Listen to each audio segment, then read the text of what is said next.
La caravane vintage de 1969, épisode 3. Alors, je n'ai pas touché au plafond. Les parois sont poncées, dégraissées, nettoyées, tout prêt à peindre et à tapisser. Mais aujourd'hui, nous allons poser le sol. Alors tu vas me dire, mais c'est ballot, hein, parce que normalement on fait la peinture, tout ce qui peut dégouliner, faire des taches, tout ça, puis après on met le revêtement de sol. C'est vrai qu'en temps normal, j'aurais fait ça. Mais là, pour le besoin du timing des vidéos et parce que j'ai pas encore, il me manque une peinture, j'ai la tapisserie mais j'ai pas encore la colle. Bref, voilà, on pose le sol et voilà, pour toi, qu'est-ce que tu veux? Après, je serai obligée, évidemment, de tout protéger, hein, parce que c'est sûr, je vais faire des dégoulés. Allez, on y va!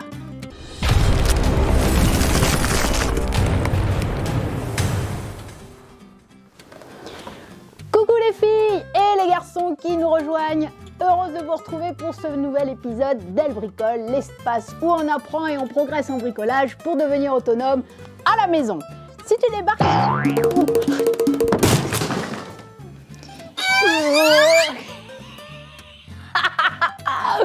Ah, j'ai oublié le marchepied. Bah oui, donc forcément... Bon, alors, dis donc, oui, si tu débarques ici pour la première fois, si, ça va, non, mais tu verras, tu vas t'habituer. Alors, par contre, il faut que tu t'abonnes. Bah si, parce que moi, je reviens chaque semaine avec un nouvel épisode. Ouais. Et alors, on apprend des trucs, on regarde, puis tu vois, on rigole un peu, quoi. Allez, tu viens ?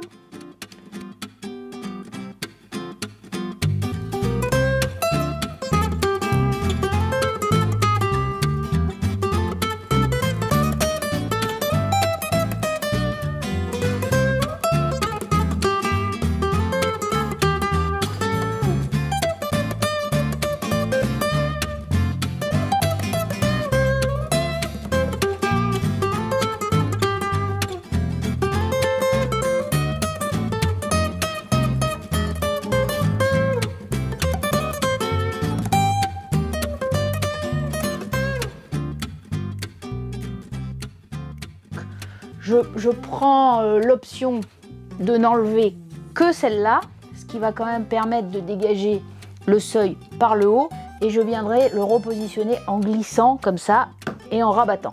Dans les cas où c'est un peu dur comme ça, probablement, hein. Ah oui, oui, je m'attendais à une petite difficulté, mais là, c'est pas ça. Là, ça va être... Alors, le truc, c'est que, bon, l'empreinte est large. Le tournevis est bien. Il faut peser. Là, c'est sûr que, clairement, il faut du muscle que je n'ai pas. Donc, je vais essayer de peser le plus possible sur le tournevis.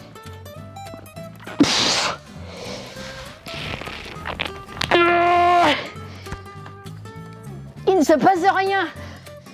Alors, dans ces cas-là, les filles, on se calme, on se pose et on réfléchit. Et là, il ne faut pas hésiter vraiment à être le plus dans l'axe de la vis.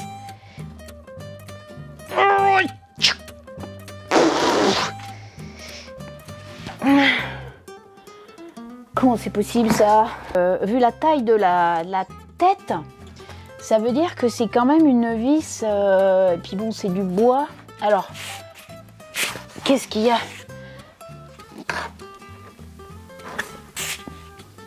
J'ai la solution. J'y crois pas. C'est boulonné. Ah ben là aussi. Mais qu'est-ce que c'est ça? Eh ben, il faisait des drôles de boulons à l'époque, hein. Bah oui, parce que là, c'est vraiment une empreinte de vis. Sauf que dessous, j'attrape deux boulons, bon, qui m'ont l'air quand même bien rouillés. Ah, donc la solution va venir de là. Je vais, bon, je vais pas te les montrer, hein, ce sont deux boulons rouillés. de rouillons boulonnés. Je vais mettre un peu de dégrippant. Je vais aller chercher la bonne clé. Et puis, normalement, ça devrait venir. Alors, j'en ai enlevé un. Je te dis pas le piège en barre que c'est. Parce que, alors, regarde, je te montre quand même. Dans les années 60, voilà le truc. En haut, une tête et une empreinte de vis, tu vois, et au cul, un boulon avec la rondelle. Dans les années 60, peut-être, mais en juillet 2021, ça n'existe plus. Hein? Bonjour le piège. Toi, tu crois que, et en fait non. Bon, alors, pour l'enlever, je me suis équipée d'une clé à cliquer. Si tu ne sais pas ce que c'est, j'ai fait une vidéo à ce sujet sur YouTube, tu peux aller voir.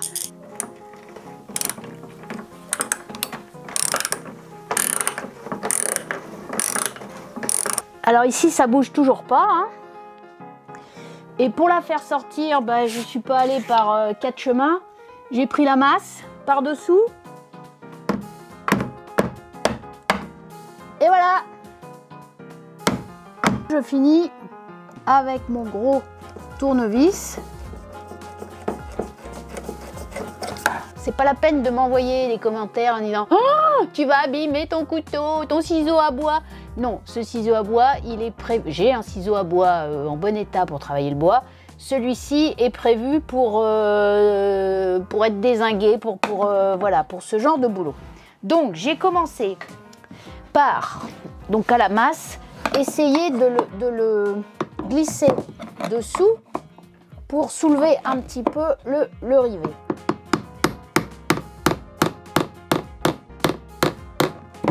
En jouant un petit peu là, en forçant des deux côtés. Cet outil, c'est l'outil, je cherche son nom, multifonction. Donc sur lequel j'ai adapté une lame qui est un peu en fin de vie, mais qui est censée découper le métal et qui permet surtout, tu vois, d'être travaillé à ras. Voilà. Alors, j'ai préféré lever un petit peu la tête parce que ça, c'est du métal. Si j'avais attaqué directement, j'aurais flingué tout le tour ici du rivet. Donc, ceci dit, ça ne veut pas dire que je ne vais pas le flinguer là maintenant. Hein. Mais disons que je me laisse un peu plus de chance de faire du travail propre. Voilà, l'autre est venu tout de suite. On va voir ce qu'il en est.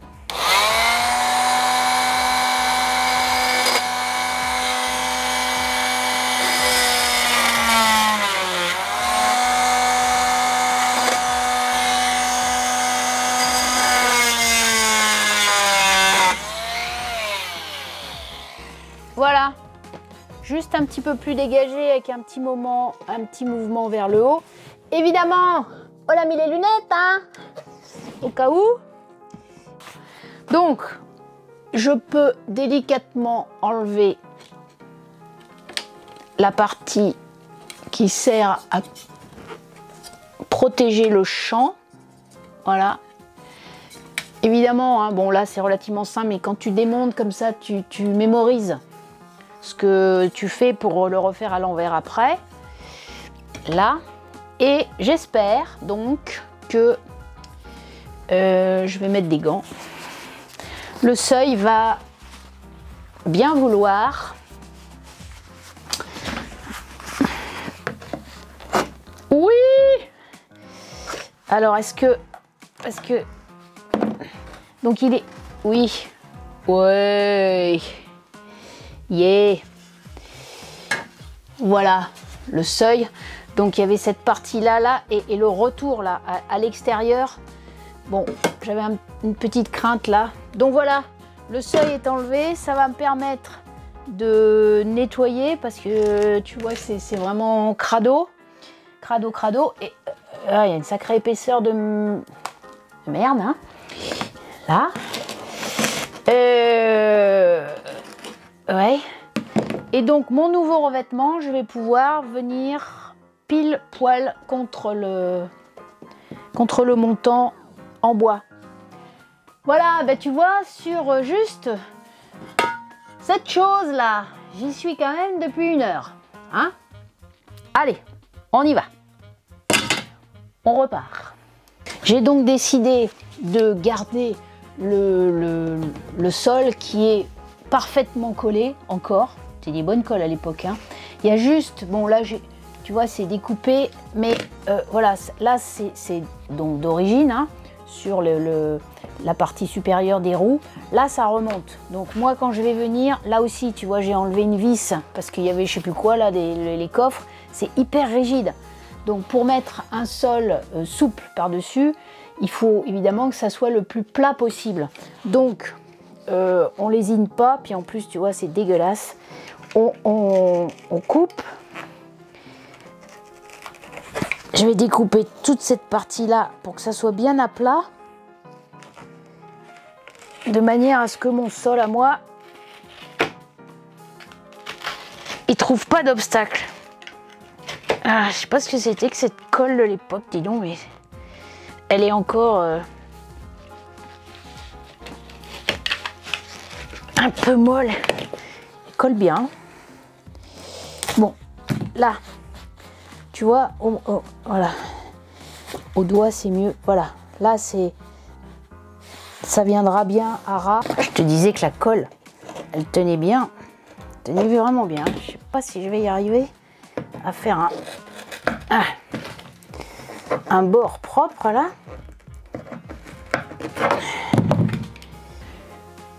Voilà, on se retrouve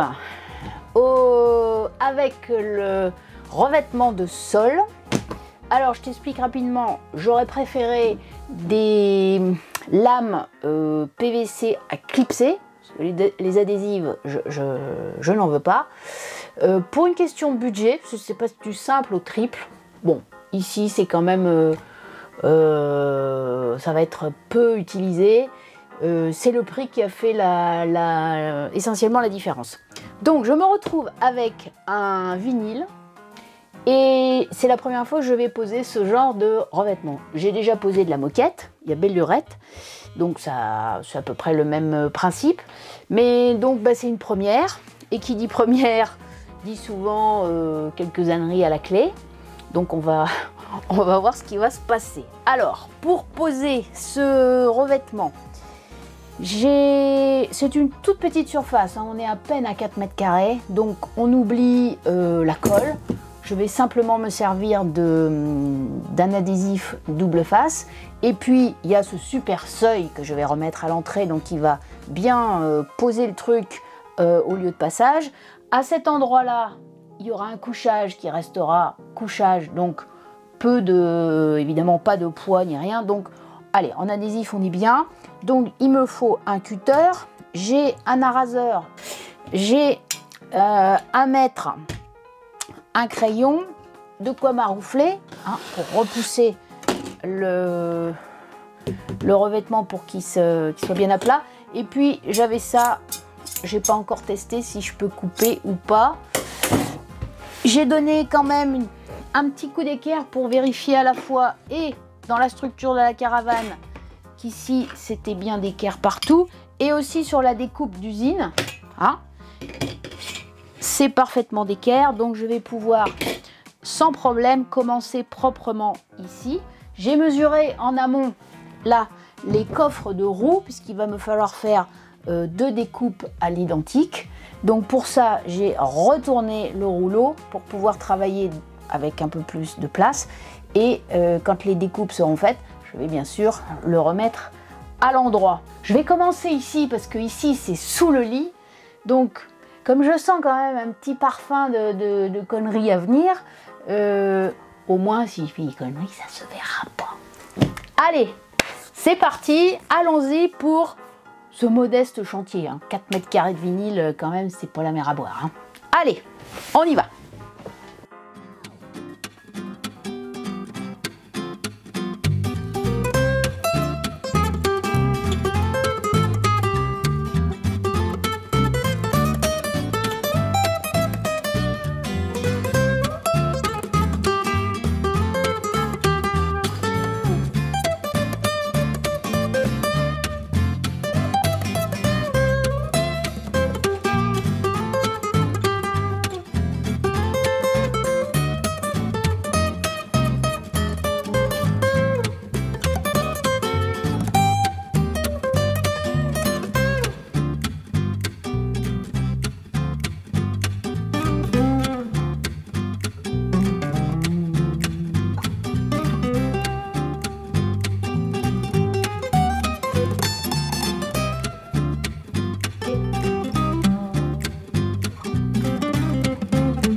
voilà. J'en ai terminé. Regarde là, les bordereaux, c'est à peu près propre. Bon, tu vois, ça tient. Alors, de toute façon, je mettrai après une petite finition de baguette. Là, évidemment, je vais pouvoir remettre le seuil une fois que je l'aurai nettoyé. Ici, donc, c'est les 2 fils avec l'emplacement que je ne peux pas changer. Bon, je vais un peu, tu vois, améliorer ça. Et puis, surtout, le pourtour, de toute façon, va venir, une fois que la peinture en partie basse sera faite, une petite plainte. Donc, eh ben, on y verra plus rien. Voilà, c'est là j'ai un peu merdé, là, tu vois. C'est pas très propre. Mais avec la plainte, on ne verra rien. Voilà, je suis trop contente, le sol est posé. Je vais boire un coup.